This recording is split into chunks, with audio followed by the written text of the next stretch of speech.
उन्होंने अपनी छोटी सी शक्ति को नहीं, बल्कि अपने साहस और बुद्धि को आगे रखा। उन्होंने बैल की गर्दन सहलाई, उसकी सांसों की गति को समझा और धीरे धीरे उसे मोड़कर खुले मैदान से दूर ले गए। पवन देव यह दृश्य देखकर आश्चर्यचकित थे। उनके हृदय में गर्व और चिंता दोनों उमड़ रहे थे। उन्होंने हवा का वेग बढ़ाकर चारों ओर की धूल को शांत किया, ताकि बैल और अधिक उत्तेजित न हो।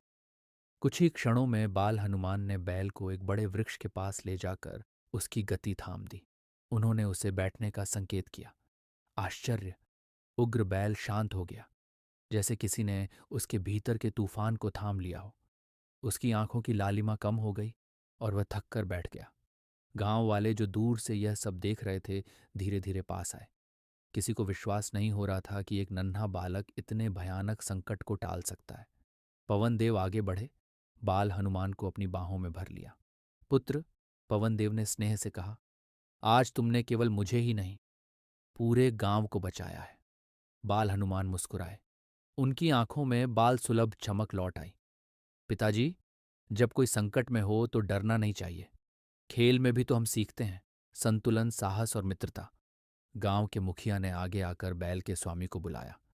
पता चला कि बैल किसी शोर से डरकर बेकाबू हो गया था। अब वह शांत था। सबने मिलकर उसे सुरक्षित स्थान पर बांध दिया। गांव में आनंद की लहर दौड़ गई। उस शाम पवनपुर में दीप जलाए गए। बच्चे बाल हनुमान के चारों ओर गिर गए। कोई उनसे छलांग लगवाने को कहता, कोई उनकी बहादुरी की कहानी सुनना चाहता। बाल हनुमान हंसते हुए बोले, आज खेल थोड़ा अलग था, पर सीख वही, साहस के साथ करुणा। रात को जब चांदनी फैली, अंजना ने बाल हनुमान को सुलाते हुए कहा, पुत्र, शक्ति का सही उपयोग ही सच्ची महानता है। बाल हनुमान ने आंखें मूंदे हुए सिर हिलाया। पवन देव बाहर आकाश की ओर देखते रहे। हवा में शांति थी।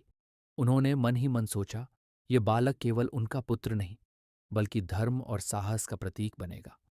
और इस तरह खेलते खेलते सीखी गई सीखों के साथ बाल हनुमान ने उस दिन यह दिखा दिया कि सच्ची वीरता उम्र से नहीं, हृदय से जन्म लेती है।